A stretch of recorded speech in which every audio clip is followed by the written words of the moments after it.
Bourgeois had hoped it would be. Okay, The drive from Grand Rapids, Michigan to Portland, Oregon was a long one, 2,300 miles, but Adrian couldn't wait to introduce Elora to Portland. After all, he lived here from 2017 to 2020. Along the way, they stopped in Wisconsin, South Dakota, and Wyoming. The sightseeing was picturesque. The anticipation for the City of Roses was building. Yeah, I mean, Adrian was talking it up. He was so excited to bring me. I was so excited to go. And I mean, we've had some people be like, oh yeah, there's a lot of homeless over there, so just be careful. And I just look and be like, oh, yeah, it'll be fine. I'm not too worried.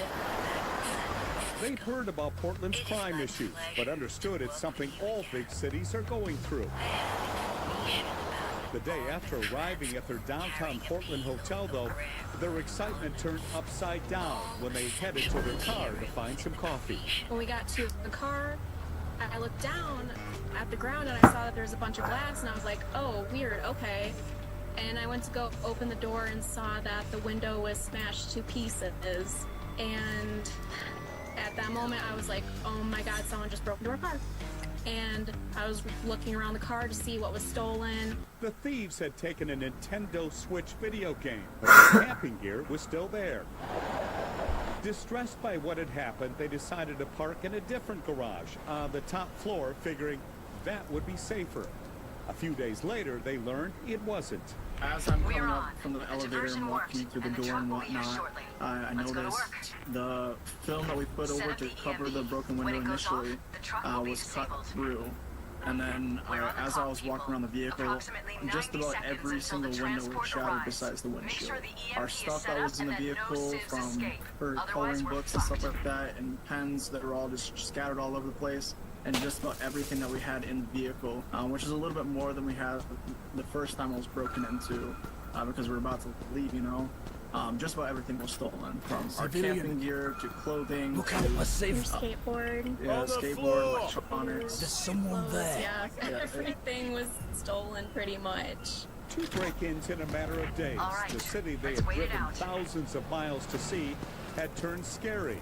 They say they got little help from a parking garage employee. Yeah, he laughed in my face and said, this happens all the time. I was like, that does not make me feel very good at all about this situation. Look out, And just like that, their Portland bubble was popped. Their safety became paramount.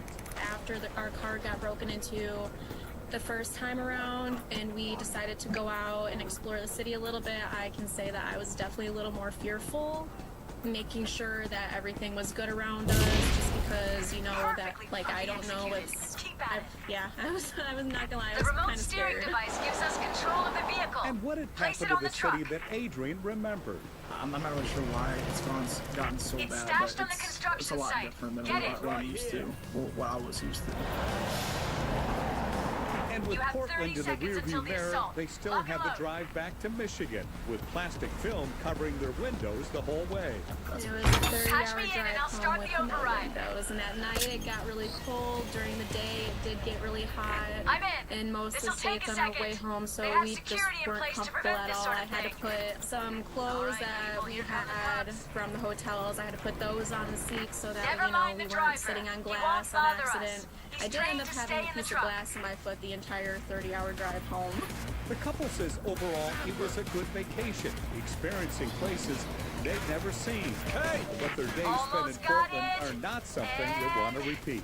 Part of the idea of us going out to Portland was to kind of like show her the city and all that jazz, to potentially move back. That was kind of like the end goal per se. And after all this, I don't think I'll be ever back in Portland. Maybe into like the southern parts or like Bend, Oregon. Fuck, go for a headshot! We didn't get to visit, but other than that, I'll go ever visit Portland. I did reach out to the city of Portland as a response to this couple's experience. I heard back from the mayor's office, calling it an incredibly disheartening and frustrating situation. They outlined several changes they've implemented to improve downtown safety. For example, City Council approved a $6 million contract for improved private security and parking garages, including 24-hour security for Portland's 5 downtown city parking garages. They pointed to a recent public-private collaboration to fund additional security officers. Watch out behind the shield! To control the police 7 days a week. A longer term, they're working looking to restaff the police force, deploying officers where they'll have the most impact. Just The shield's dead. improvements take place.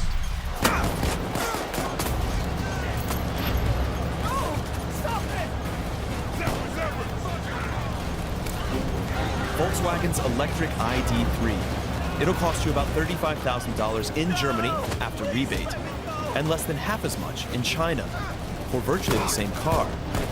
But why? Volkswagen is caught in a price war in China, slashing prices in a desperate bid to hold on to its market position. Because competition has become fierce in the country, and it's foreign car makers that are losing. Their sales are slowing, their market share shrinking, and the reviews have been brutal. How the hell did they come up with this? Now it's Chinese car companies that are on the rise and preparing to shop their electric models around the globe. Any market they enter outside of China is going to be easier than the Chinese market for them right now. Why is it that the biggest car makers are suddenly losing in China, their most important market? And how much of that is because Beijing did things right? They know electronic cars are much cheaper and easier to build. And how much because the big car makers themselves did things wrong? The batteries are not better than their competitors. The software in many cases is actually worse. We'll answer those questions and look at how Chinese electric vehicles could reshuffle the global car industry on this episode of Business Beyond. To understand what's going on right now in China, it helps to understand how things began. And one company in particular is worth a closer look, Volkswagen. Let's go back to 1978. China had just emerged from the Cultural Revolution, and it was still quite poor. But it needed vehicles, so it turned here, to Germany. One day, a Chinese delegation, led by the country's Minister for Industry, simply showed up at Volkswagen headquarters in Wolfsburg, unannounced. Nobody thought of China in 1978 because China was closed for more than 40 years, isolated. This is Felix Li. He's a former China correspondent for a German newspaper. In 1978, his father was working as a department head at Volkswagen. Somebody from the main entrance asked him if he still speaks Chinese because there is somebody here. He says he is a minister for mechanics and for industry. And my father thought, no way. China wanted trucks and buses more than private passenger cars, which Chinese households couldn't yet afford. The two sides eventually agreed on another approach. My father had the idea, if you only sell Volkswagen private cars as taxis, as cabs, and maybe for the government by numbers, because China is so huge, this will be already worth it for Volkswagen. In 1984, German Chancellor Helmut Kohl flew to China for the ground laying of a new joint venture, Shanghai Volkswagen Automotive Company. Up to that point in time, only one other car company, Jeep, had attempted a joint venture in China after the communist takeover. It didn't go well.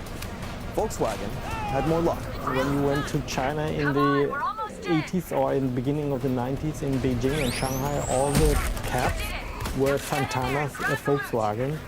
And that's how the business with China for Volkswagen started. We all know what happened next. This very poor country gradually and then quickly turned into an economic power. And as personal incomes grew, so did the market for private cars. Other companies like Toyota, GM, and Ford arrived after Volkswagen, but none were as successful as the German company. Even into the early 2000s, Volkswagen still had a whopping 50% of the Chinese passenger car market. A lot of Chinese really thought that's their own car because Volkswagen was so dominant at the beginning, especially at the beginning of the economic rise. And of course, this was a big advantage until recently. Volkswagen had the biggest share on the Chinese market, because Volkswagen were the first. But success in China carried its own risks for car companies, a growing dependence. And for no company was that truer than Volkswagen. As the years passed, more and more of its sales were tied to one country. And those sales, in turn, were all tied to models with internal combustion engines.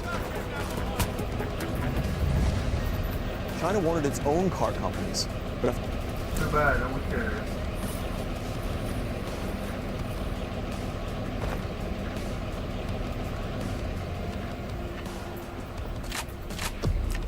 Okay, now hold out until the chopper's there. Police assault incoming. This is Miles.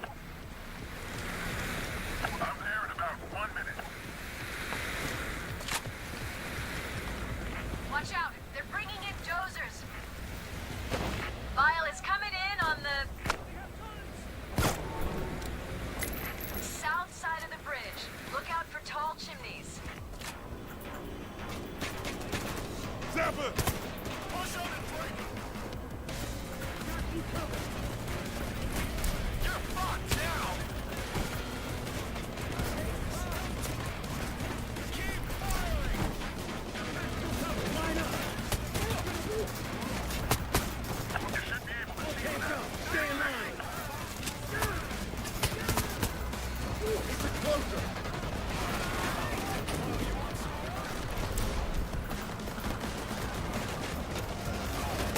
You can't win! Surrender! Are you gonna Keep an eye out. Hostage rescue is on the scene. Your ammo is wasted on me! Got a body bag. Your name. Alright, I'm here. Drop the bags. We need at least 4 bags to make this operation worthwhile. Anything more is pure bonus.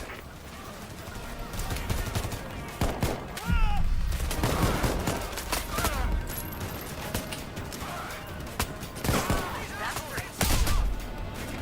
I'm gonna fuck you up. That's 4 bags. Please don't shoot. That's 5. That's 6 bags. 7 bags and counting. That's 8 bags. Got him. That's all of it. Let's get out of here. Only 1 left. There was never any doubt that you'd handle this. Really fast.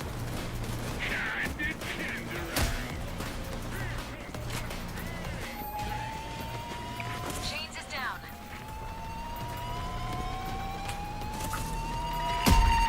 Oh, come on. What a bitch. Stop hitting yourself. I got the closer.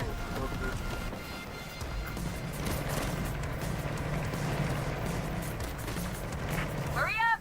Down the scaffolding. Lady nerd. Okay, grab the ropes and harnesses and rappel down to the ground. Yeah, we pulled it off!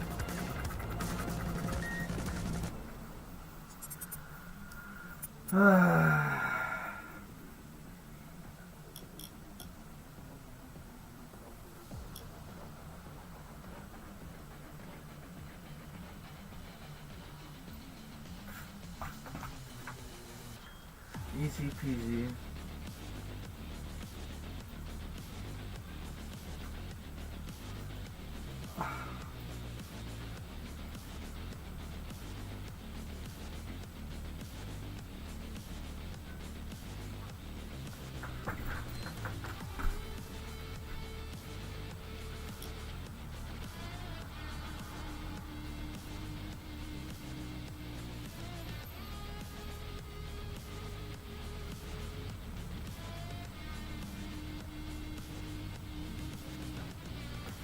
Now, Russia's war on Ukraine has prompted fear amongst its other neighbors that they could be next. Many are boosting their defense capabilities in case of a possible Russian attack, including Latvia, which shares a border with Russia. It has seen a surge in citizens joining the National Guard to get military training. And even those in civilian jobs are preparing for a worst-case scenario that Latvians say no longer seems impossible. Our correspondent Terry Schultz visited the country as it held annual nationwide military and civilian My head exercises. stopped hurting at least. That's pretty good. Mario Lunardi's life plans didn't include taking up arms. I wouldn't call myself like super patriotic. Until 2022, the only drills the popular Latvian actress was practicing were her lines.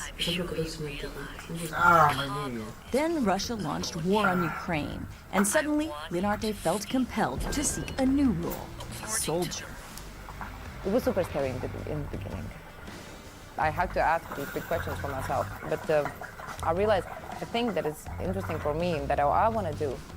I'm a big believer in democracy, and I want to fight for that. Linarte is among the thousands of Latvians whose response to the Russian invasion of Ukraine was to become part of the National Guard. The number of volunteers increased by a quarter. There's even a waiting list. Bakers, teachers, professors, doctors, everyone is willing to see what they can bring to the defense of themselves as a nation itself. Colonel Kaspers Pudans says the significance of the NAMES exercise is that it involves many sectors in realistic crisis simulations. We are training here in cities, in capital city, together with police, border guards, municipal police, with our rescue services and medical services.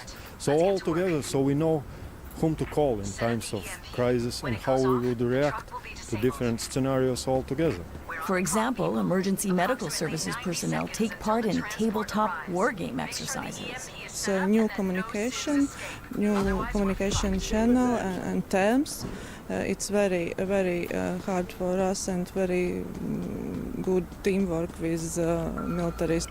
Former Riga Mayor Martin Stakis helped integrate municipal leaders and the military in the readiness exercises. He says the necessity of that became clear after Russia's first invasion of Ukraine in 2014. They do understand that we have to show also to our eastern neighbor that we will not be the victims. The most important message for the leaders, for the mayors, was that you rely on the army, and that's good. But it could be the situation that army is out of the city. So what will be the city responsibility?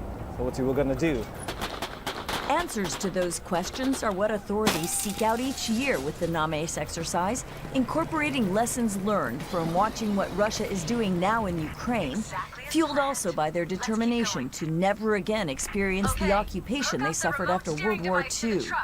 Maria Linarte wants to raise societal awareness by combining her two identities, writing and directing a play about military life. And now Brussels correspondent Terry Schulz, who filed that report, joins us now from Brussels. Terry, is there a real fear among Latvians that Russia will not stop at Ukraine? There certainly is a fear, Gerhardt, that if Russia isn't stopped in Ukraine, it would move on to the Baltic states. That's always been their fear.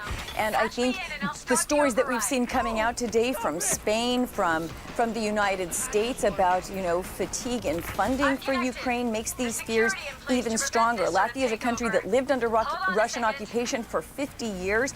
And while you can reassure them that they're a member of NATO now, they're a member of the European Union now, there is still that sort of genetic fear that, you cannot be sure that it's not going to happen again. Now, a quarter of Latvia's population are ethnic Russians. How does that factor into public opinion about the war?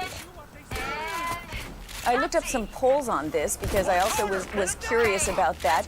And those are some worrying statistics because it shows that among the ethnic Russian population of Latvia, which you mentioned is a quarter of the population, only 27% of those people support Ukraine. So that's an awful lot of Putin supporters there living inside Latvia, a NATO state, a European Union state. And that's something that the government does have to worry about. At the same time, you saw the former Riga mayor there, Martin Stakis, during his period in office, he put up a Ukrainian flag on every public building. And he said there was some outcry, particularly among the Russian-speaking population. And he said, get used to it. You're living in Latvia, and we support Ukraine. So the ethnic Russian population doesn't have any choice if they want to live in this country. Their government is going to continue supporting Kyiv. Now, earlier this year, Latvia also brought back conscription for young men. They'll now have to do military or civil service. How much of a difference will that make? I think it makes a huge difference in terms of the number of people who are trained just in case. And And again, they have these huge numbers of people volunteering to go into the military as reserves in the National Guard. But this will make sure that a huge proportion of the population now would be ready to take up arms. Again, we should emphasize that nobody thinks Russia is going to come invade a NATO state anytime soon. But Latvia is the last of the 3 Baltic states to reintroduce conscription. Estonia did it right after re-independence in 1991. Lithuania did it after Russia's first invasion of Ukraine in 2015. So it is sort of like it was expected that Latvia may do that sooner or later. And Finland, the remaining border state up there, never did away with conscription.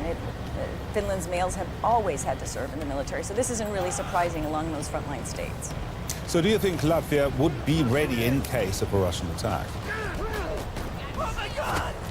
Latvia definitely would be ready, and in fact, this exercise that I visited was really remarkable in that every person in Latvia, not just the military, stands ready. You've got the emergency prepared services, you've had the schools discuss this. They have really gone into every sector of society. They call it comprehensive defense, and they're making sure that everyone would know what to expect, even though we must say that this is not something that's expected.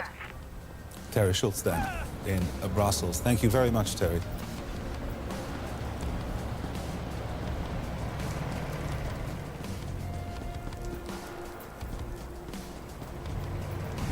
They're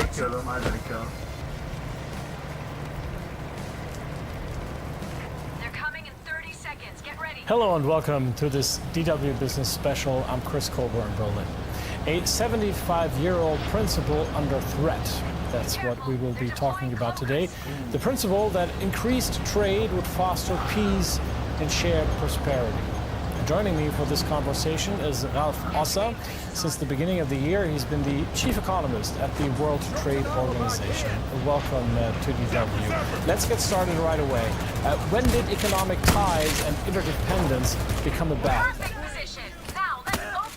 Well, first of all, thank you very much for having me, and it's a good question you're asking. You know, when I think about the globalization crisis, or what is sometimes called the globalization crisis, I really separate 3 different layers, and you know that kind of they all kind of started at different times. I think the first layer is what you have been talking about. It's the change in the narrative. And I think there we have really seen quite some fundamental change. So people really do think quite differently about globalization now than they used to be, than they used to. You know, then the question is, what has this change in the narrative done to trade policies? And there, you know, it's a little bit more recent, I think, that we really see some action. And then the third question is, what have these trade policy changes done to economic outcomes? And this is really where we just now are beginning to see some effects. And as a result, the World Trade Organization is warning of fragmentation of trade, that parts of the globalization could be reversed, including a much bigger and much more problematic focus on what individual countries perceive as their specific agenda. And that is something that the UN General Secretary finds quite concerning as well. Getting ever closer to a great fracture in economic and financial systems and trade relations, one that threatens a single open internet, with diverging strategies on technology and artificial intelligence and potentially clashing security frameworks. It is high time to renew multilateral institutions based on 21st century economic and political realities rooted in equity, solidarity and universality, and anchored in the principles of the United Nations Charter and international law. UN General Secretary Antonio Guterres speaking there. Ralph, also back to you. Now, the WTO has been saying that early signs of global trade fragmentation are appearing. Where exactly? Yeah, so we've documented that in our World Trade Report, which came out in September, and we also renewed it in our trade forecast that came out now in October.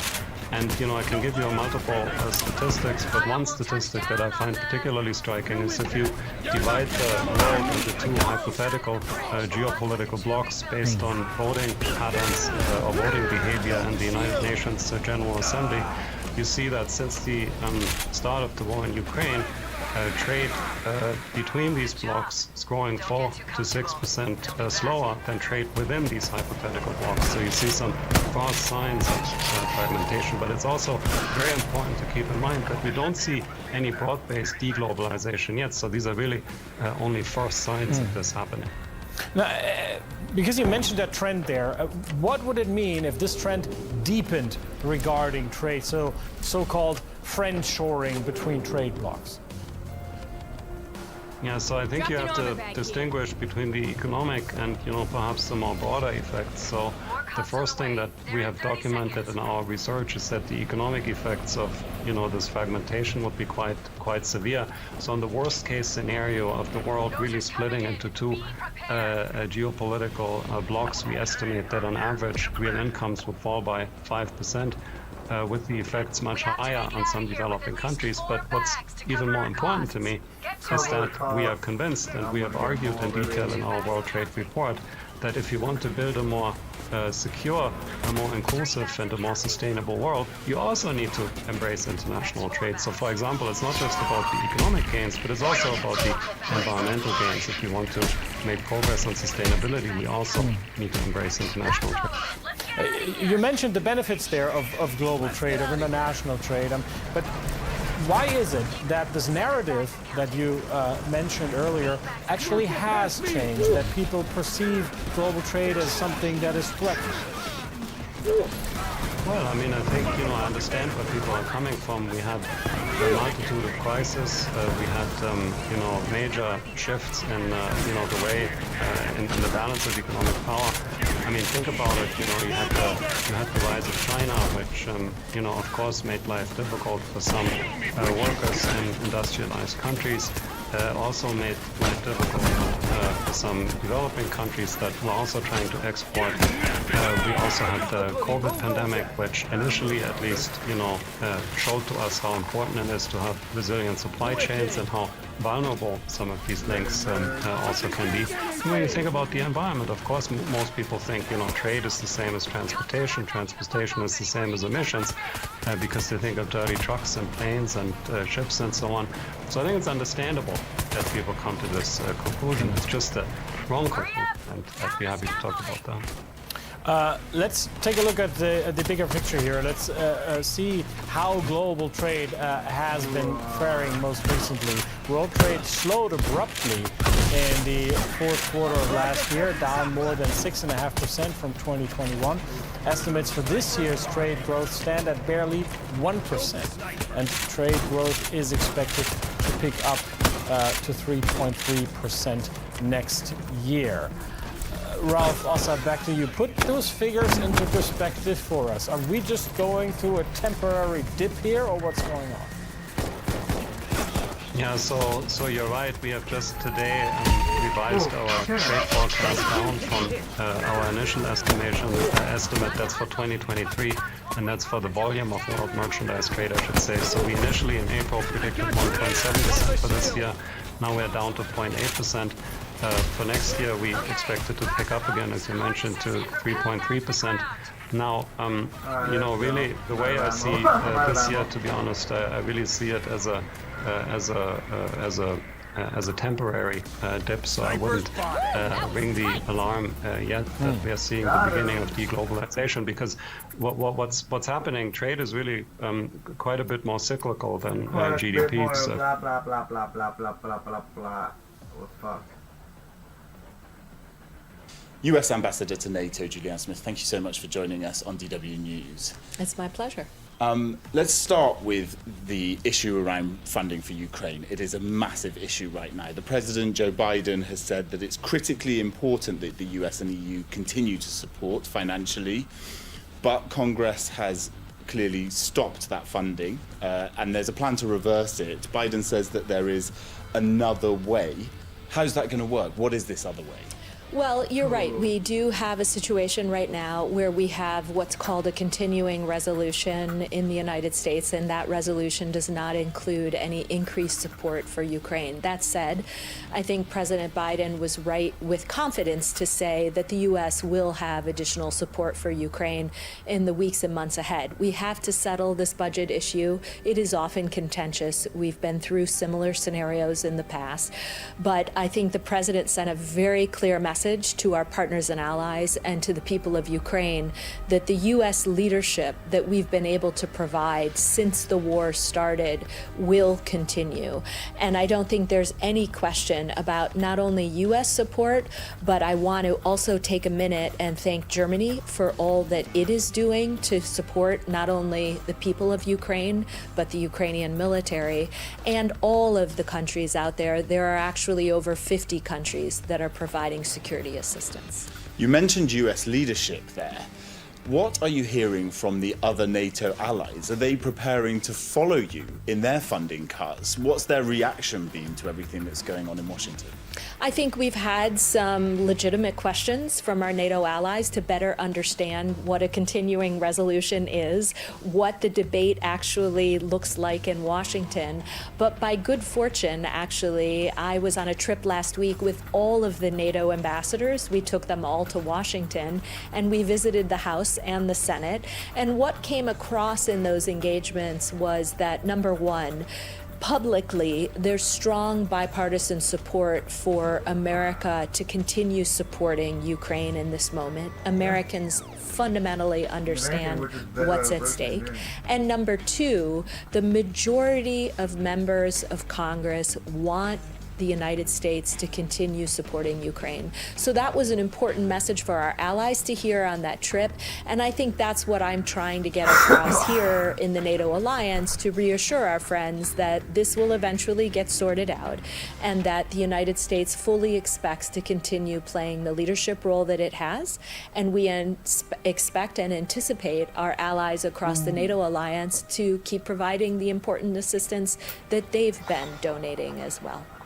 So moving on to the Sweden issue, Turkey and Hungary still haven't ratified Sweden's entry into the NATO military alliance. President Erdogan of Turkey says that the approval is tied to US promises. Can you tell us what those promises look like, what your understanding of what he means with those promises is? Well, on the question of Sweden's ratification,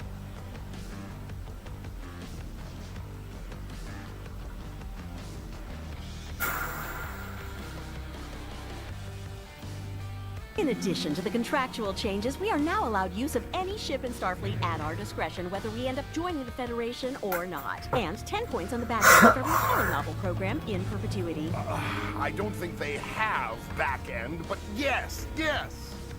Uh-huh. Also, the Nagus would like you to dance for him. I've made those changes and added 1 billion bars of gold-pressed latinum as a signing bonus. What? Captain! Keep dancing. Why so giving, Freeman? I just want to wrap this up and free the Admiral before he signs away the entire fleet. He's clearly under your thumb. I am not. I don't buy it. There has to be a catch. Of course. I've added one provision. Here comes the other shoe. Before you receive any of these signing bonuses, you must recruit one other planet yourself, since you're so good at it. What are you thinking, Carol? That's nothing. We do it all the time. Do you realize what just happened? You know how many planets are in debt to us? Bringing just one in will be nothing. We'll be in debt to them forever. It's all right, Admiral. They get nothing. We're done here. What do you mean? You owe us a fortune. Yes, contingent on bringing in a planet. But I didn't say which planet. You might want to read the fine print. Kronos, the Klingon homeworld? It's impossible! Oh, I know. You forgot the 8th rule of acquisition. Small print leads to large risk. You swindled like a true Ferengi. I swear I had nothing to do with this. You're lucky she did. As much as we're in favor of joining the Federation, the Grand Nagus can't sign with a bunch of suckers on the roof. Captain Freeman, you showed me that there are those in the Federation who respect our culture. Let's start over. Bring me the standard papers. I'll sign.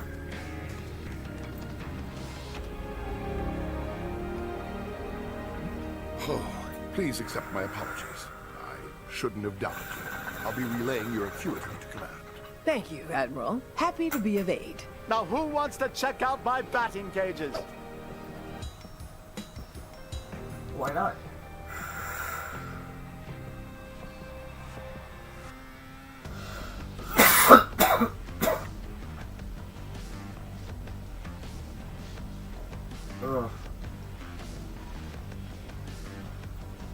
His subreddit is basically like Kiwi Farms, I think. Can't be like the default assumption is we're so insane. It's so insane. Separation burn. Huh.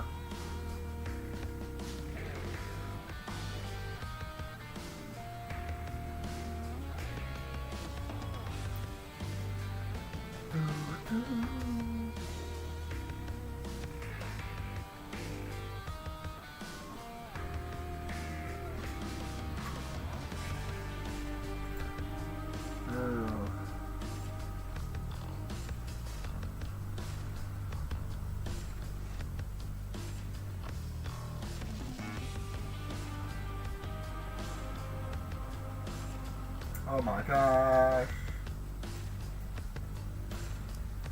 Okay, just joining Our next story is about a nuclear submarine crash. It involves a Chinese vessel. 55 sailors in a trap that went horribly wrong. Apparently, the PLA let its soldiers die. They could have asked for help, but in the end, pride prevailed over compassion. A British newspaper has published this story, and China has denied it. We cannot independently verify it, but here's what it says. This alleged incident dates back to August. China's nuclear submarine was operating here in the Yellow Sea, close to the Shandong province. The sub was called... Guys, it's PB. She's the one who...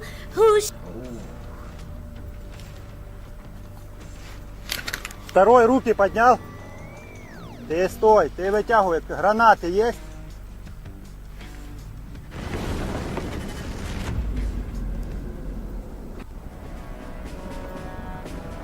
Russian telegram channels report that an electricity substation in Kursk region is on fire. Prior to that, local media published videos with sounds of explosions. We're on. The diversion worked, and the truck will be here shortly. Let's go to work. Set up the... 2 Russian soldiers immediately surrendered after their positon was ambushed by Ukrainian soldiers. Despite the hundreds of war crimes committed by the Russian army, the armed forces continue to capture the occupiers and guarantee their safety.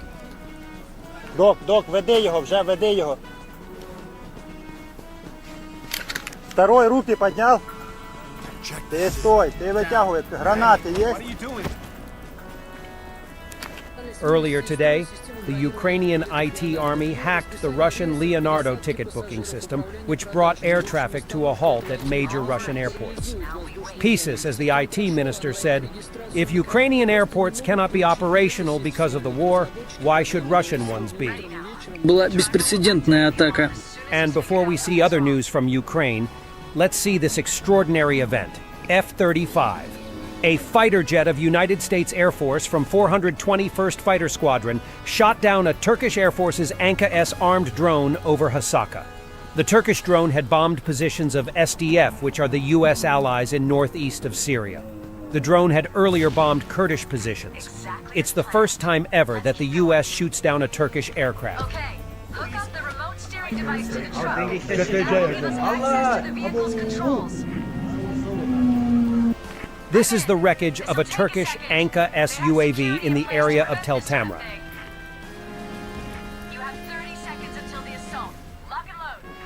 The driver's trained to stay in the truck, so he won't bother us. And back to Ukraine.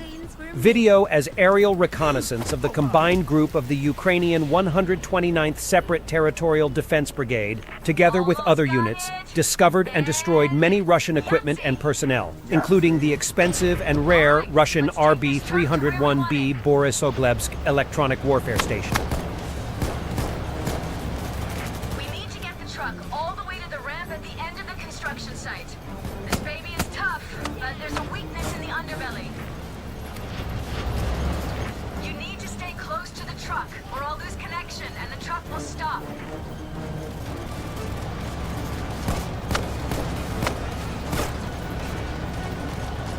got him right to the body. That's how good I am. I missed every single cell except the guy behind the body.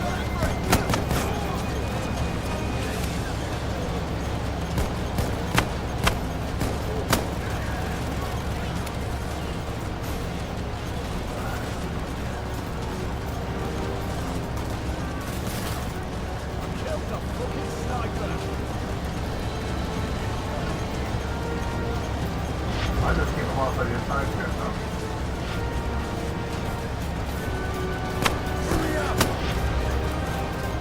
Oh my god, look at this carnage.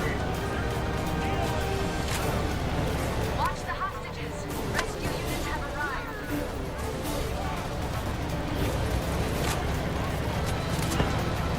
Just a little bit more.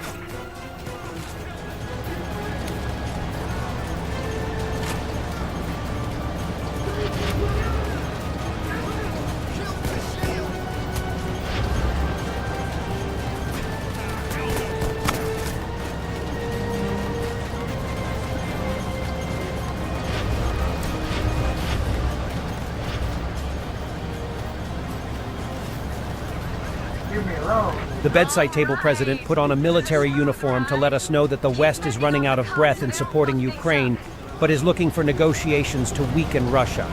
Tough guy. Признаки того, что Запад выдыхается, они видны. Это касается и финансирования, потому что невозможно тратиться на чужую страну. Это же возмущает значительную часть населения и в Европе, и даже в Соединенных Штатах. Но даже здесь они пытаются идти на различные ухищрения, так, чтобы нас подвести к какой-то там черте, так, чтобы, например, передышку получил наш враг. Их задача протолкнуть вот в некотором, может быть, смысле такой переговорный процесс, который будет помогать ослаблению России, а с другой стороны помогать накапливать силы нашего противника. Вот такие переговоры нам не нужны. Mongold. Gentlemen. And so it begins. So we're going on a crusade. Let me guess, it's gonna pan down, it's gonna be me. Thank God. Yep. Alright, let's fucking do it. Armor back here. Let's go to work.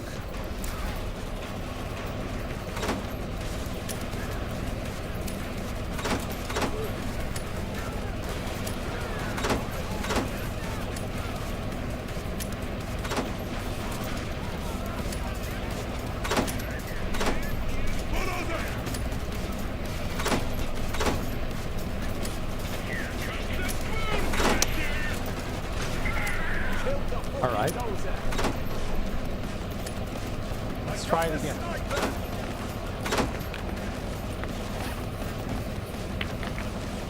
This stuff is fucking essential to Game make development caution. Kane on games, game development caution. Hi everyone, it's me, Tim. Today I want to talk about something. And this is the guy, the creator of Fallout. For lack of a better phrase, I'm going to call game development caution. Okay. Before I start, I'm going to tell you 3 different stories. They're a little different, but then I'll tell you what I'm thinking about. All right. Back when we made Fallout, towards the end, when we were really trying to get it out, we had 2 whiteboards. One whiteboard had a list of features or content that weren't done yet that really needed to get in. And the other whiteboard had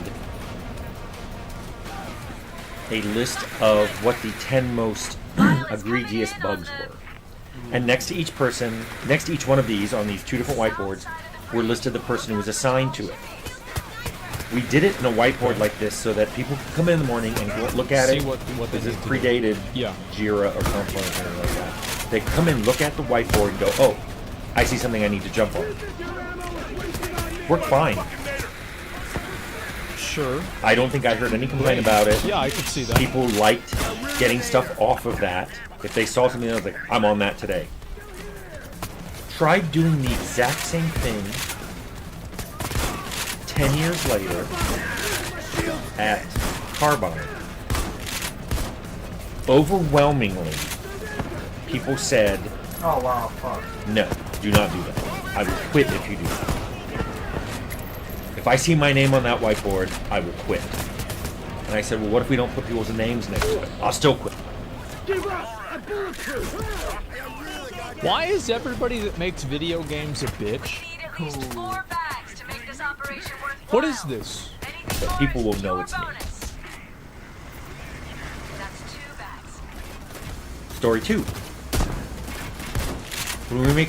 I think this is like a larger problem with nobody wanting to ever take accountability for anything ever. Nobody ever wants to be assigned accountability for something, and it's such a huge problem. It's a problem with people in their personal lives. It's a problem clearly with professional products.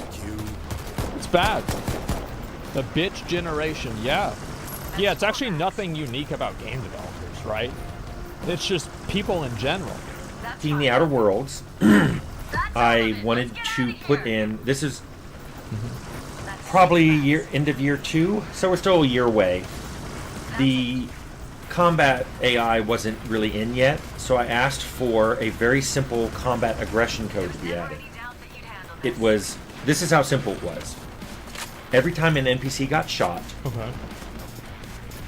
they would see if that person was on the list of someone who'd shot them. If they weren't, they'd add them to the list, with the amount of damage they just took. If they were already on the list, they'd just add the amount of damage they took. Sure, simple enough. Whenever they're deciding who to attack, they attack the person at the top of the list. Okay. That's it. That's all I wanted. Keep in mind, an aggro table. The advantage of that basic AI, you can make lots of changes later. You can make them that it has the one at the top of the list, if it's different than the person you're attacking, the damage has to exceed the damage of the person attacking you by a certain amount before you change targets. You can take distance into account. You can take whether you can reach them into account, whether you have a ranged weapon into account. All that comes later. Well, that's all. Why? How could they do that if, like, for example, like a lot of games have to load your storage every single time you shoot a bullet?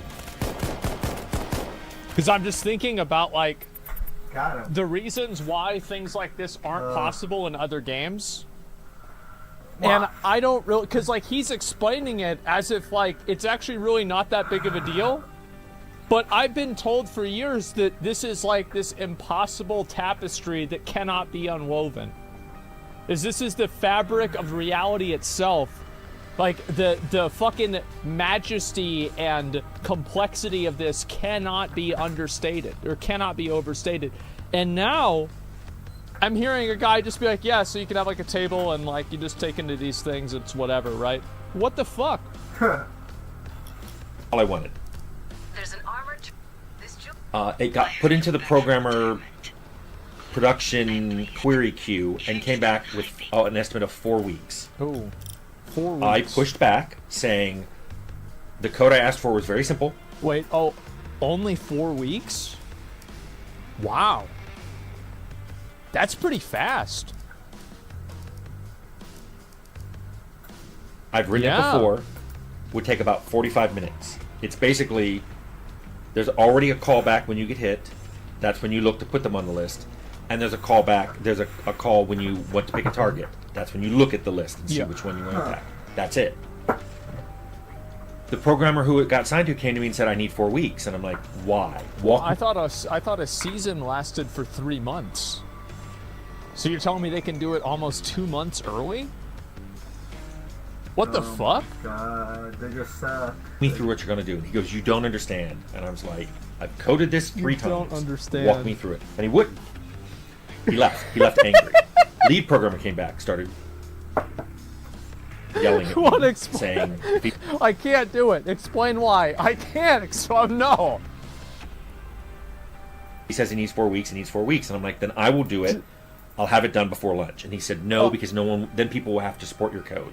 I'm like, well, let me walk through... I'm going to walk you through what I want. You... Bro, this guy... You know, like that meme? It's like the floor is whatever the fuck and the dude's on the wall? Bro, this dude is just... He's on the fucking ceiling. Tell me why this takes 4 weeks. Yeah. He looked at what I wrote, which was about 10 lines of pseudocode on a whiteboard, and he goes, I'll come back. He came back about an hour later and said, what about 2 weeks? And I said, do I have any options here? What? Fine. 2 weeks. So this is why games, yeah, this is why games take so long to develop. Huh. How about that? Story 3.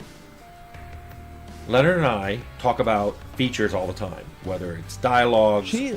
Wait, that's the end of the story? I kind of want to know what happened. System mechanics or story, setting. We get very into it. Okay. Our voices may be raised. We're jumping out of our chairs to draw things on whiteboards. Oh. We're pacing back and forth. I know I've mentioned this before, but Anthony Davis showed up at our door and said, you guys have to stop yelling. Everybody's getting nervous. It's like mom and dad are yelling at each other. Still don't know who he meant was mom, but we explained that's just us talking. We're not mad, but we're trying to tease apart exactly what to do, and we're getting into it. So, what do those 3 stories have to do with each other? I'm starting to see in the industry, I shouldn't say starting, in the last decade, the last quarter of my career, I'm starting to see this rise of what I can only call development caution.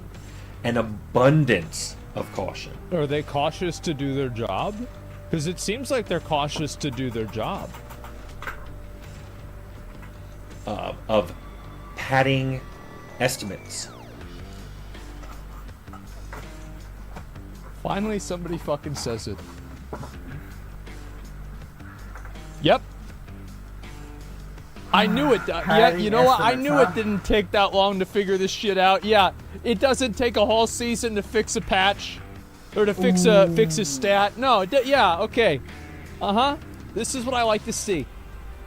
Time estimates of wanting to go around and check with a lot of people to see if something's okay.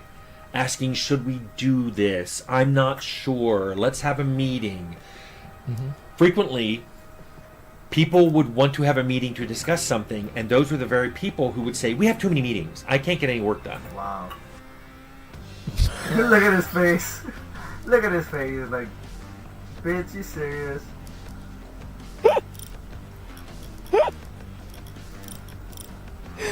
I mean, it says it all, right?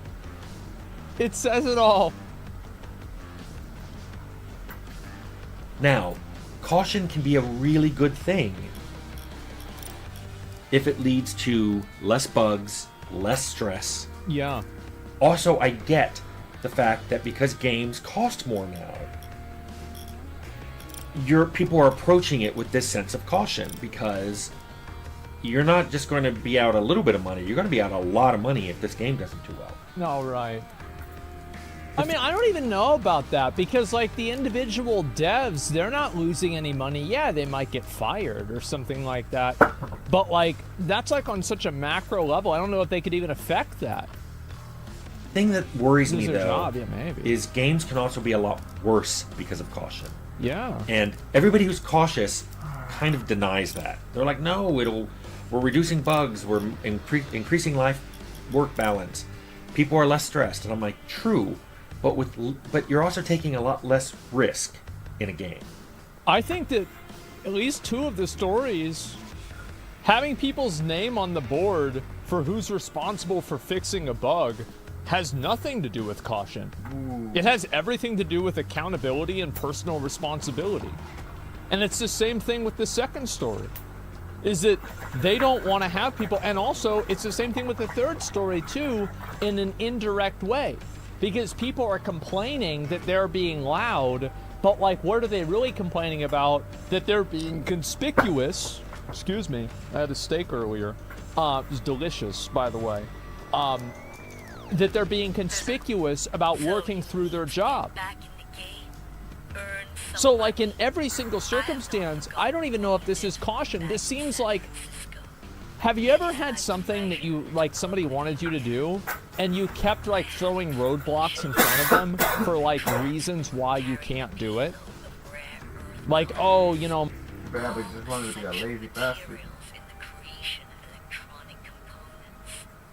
As I'm sure you realize, the cargo is worth a fortune. I want you. All right, with us now, CNN military analyst, retired Air Force Colonel Cedric Layton. CNN Colonel, talking about I appreciate the you being with us. I want to war? talk about the timing of this attack on Ross. So here's some of the video right here. Dozens and dozens of civilians killed, an attack on a grocery store. The timing of this at the very moment when Republicans in the U.S. are talking about blocking new aid to Ukraine. What does that tell you about how much Vladimir Putin fears, or frankly, does not fear now, international outrage over his actions? Yeah, I think, John, good morning. I think he's looking at this.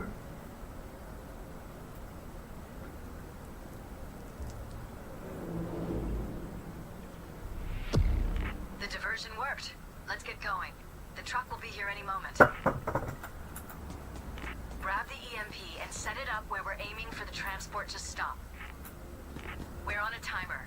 Roughly 90 seconds until the transport arrives. If any civs get away, or the EMP isn't set up properly, this show's over. Get down. Don't move.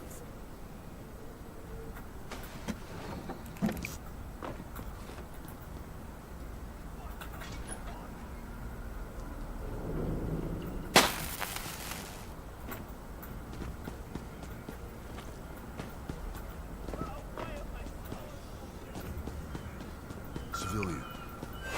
On the ground. Don't shoot! Why isn't I need ammo. doing anything? Roughly 30 seconds left.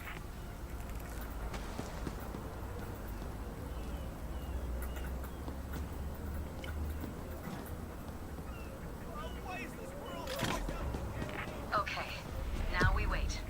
Now we wait.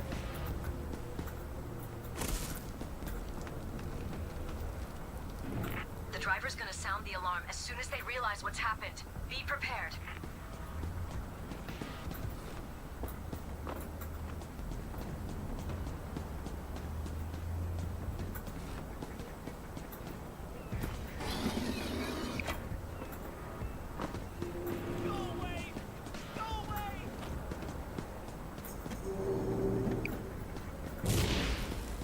Exactly as planned. Let's keep going. The remote steering device gives us control of the vehicle. Place it on the truck. Patch me in and I'll start the override. On your knees.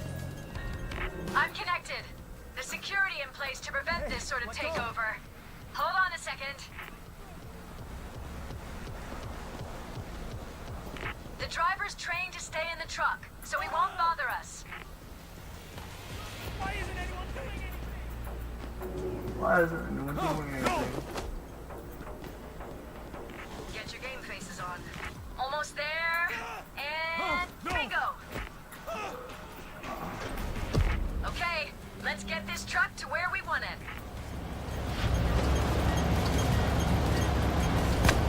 We're gonna move the truck to the ramp on the other side of the construction site.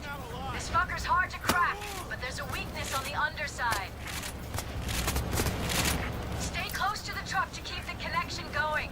If you stray too far, it'll stop moving.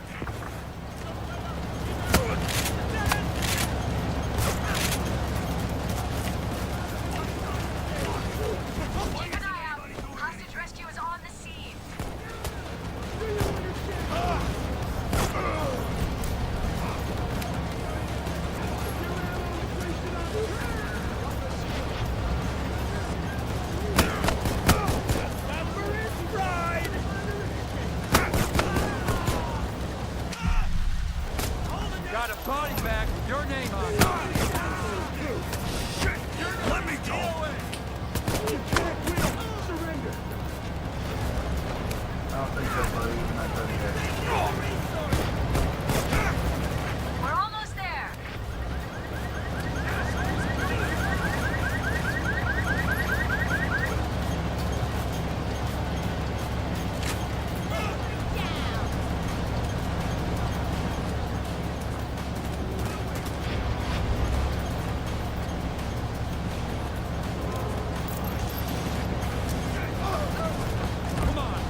Okay, smooth sailing so far.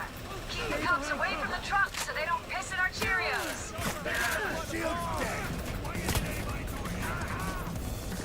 Got him.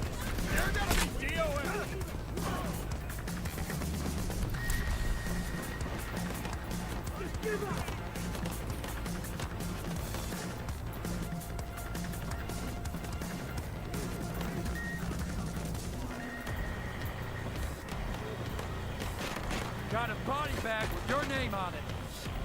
Come on, we're almost in. Your ass is mine. It's open. Get in there and grab the loot.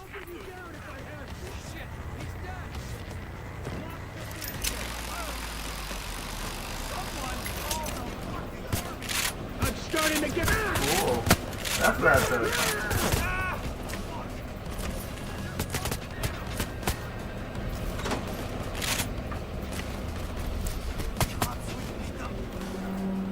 It may feel like you're just lugging bags of pulverized rock, but this is what keeps the world going. Without Oh, it, shit. it'd be like a Stone Age or the 70s. The chopper is ready to haul the loot out of there. Signal Bile when you're ready for pickup. All right, Bile is on his way. Hold on till he gets there. Zipline is good to go. This is Bile. I'm on approach. ETA 1 minute.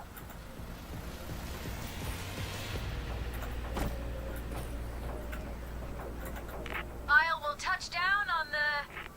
Here we go. North side of the bridge, the one with the 2 big buildings.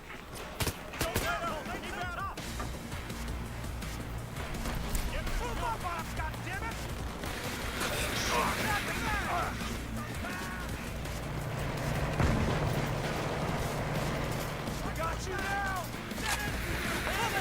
Go, go. Not far now. You should be able to see me.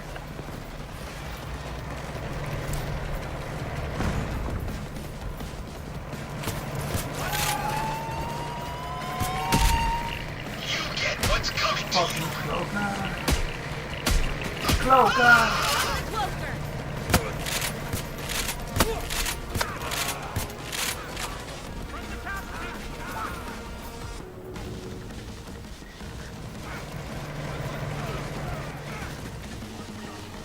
They deployed the hostage rescue team. All right, I'm here. Drop the bags. We have to make it out of here with at least 4 bags to cover our costs. Get to it. That's 3 bags. 5 bags and counting. That's it. We have what we need. Get the fuck out of there or go for all of it. Keep moving along the bridge. The cops are bringing in the big guns. Dozi's coming.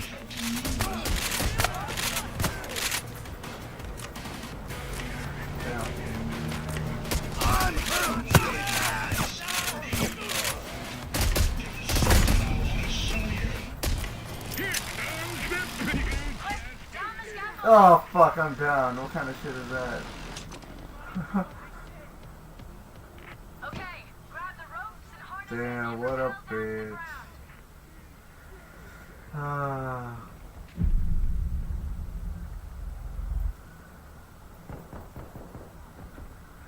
Bitches left me. Oh.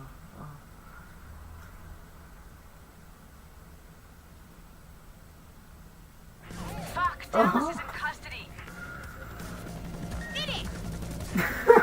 Get left behind, motherfucker.